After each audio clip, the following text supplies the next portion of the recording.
the substitute. They never remembered her name. She was Miss S, or sometimes just the sub, written in pencil on the board she erased at the end of every day. That was fine with her.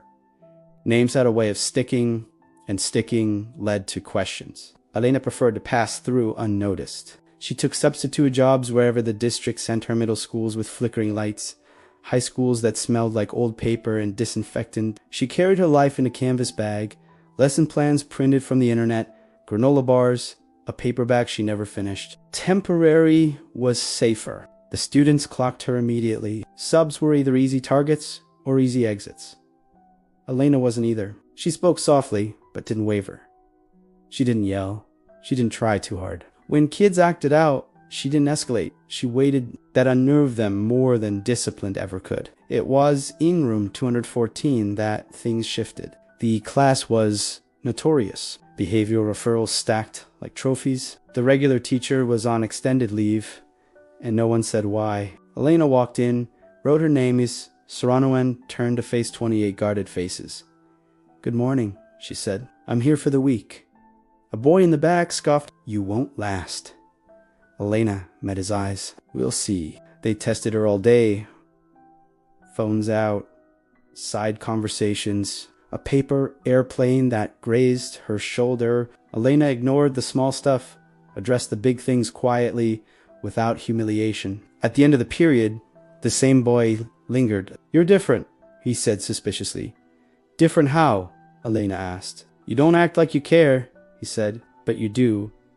He left before she could answer. By Wednesday, they were talking to her, not all at once, in fragments. A girl who asks if she could sit near the window because it helped her breathe. A kid who stayed after class to ask about college, voice shaking like it was a forbidden subject. The boy from the back, Marcus, who always pretended not to listen, but never missed a word. Elena didn't offer advice unless asked. She listened. She remembered. That was the mistake. On Thursday, Marcus didn't come back after lunch. The class buzzed with rumors. Fight. Suspension.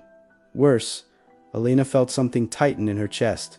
A familiar pressure. When the bell rang, she went to the counselor's office under the pretense of dropping off attendance. She asked carefully. "He went home," the counselor said. "Panic attack. Happens sometimes." Elena nodded, thanked her, walked out. She sat in her car afterward, hands gripping the steering wheel, breath shallow. Panic attacks happen sometimes. She knew Elena had been Marcus's age when her own started. After the night, her house filled with sirens, after the shouting, after the person who was supposed to protect her didn't, she had learned early how to disappear into competence, how to be useful without being seen. Substitute teaching was perfect that we needed, but replaceable. The next day, Marcus was back. He avoided her eyes. After class, Elena stopped him gently. "I'm glad you're here." He shrugged. "Whatever." She hesitated, then said, "If you ever need to step out, you don't have to explain it to me." Marcus froze. Then he nodded once. Hard. That afternoon, the principal called Elena into the office. "You're doing well with 214, he said. "The kids like you." Elena smiled politely. "We're considering extending the assignment," he continued. "Maybe longer. They could use consistency." The word hit her like a warning bell. Consistency meant roots. Roots meant exposure. "I'll think about it," she said. That night, Elena dreamed of locked doors and ringing phones. She woke before dawn, heart racing, the old urge to run humming under her skin. On Monday, a girl named Talia stayed after class. "Can I tell you something?" she asked. Elena nodded. Talia stared at the floor. "When you listen to me, it makes me feel like I'm not broken."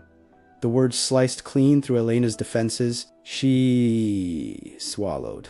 "You're not." Talia smiled, small and relieved, then left. Elena sat alone in the empty classroom long after the bell. She thought of all the teachers who had saved her without knowing it.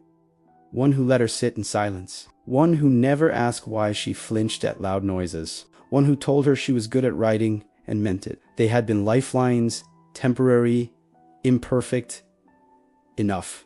The next day, Marcus stayed behind. "You ever freak out like that?" he asked, not looking at her. Elena's instinct was to deflect, to protect the boundary, but something in his posture braced, waiting for rejection made her choose differently. Yes, she said. Do. He glanced at her, surprised. What do you do? She considered the question. I remind myself it passes, she said, and I ask for help when I need it.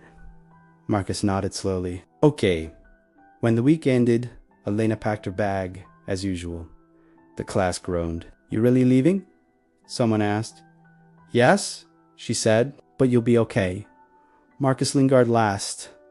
You gonna disappear? Elena smiled gently. I'll be around, she said, just not always right here. He accepted that. As she walked out of room 214 for the last time, Elena felt the familiar ache of impermanence, but also something new. Purpose without ownership. Care without erasure. She drove home and, for the first time in years, opened the folder on her laptop labeled Therapists. Helping others hadn't healed her, but it had reminded her that broken people could still be steady. And sometimes being a substitute didn't mean you mattered less. Sometimes it meant you mattered exactly when you were needed.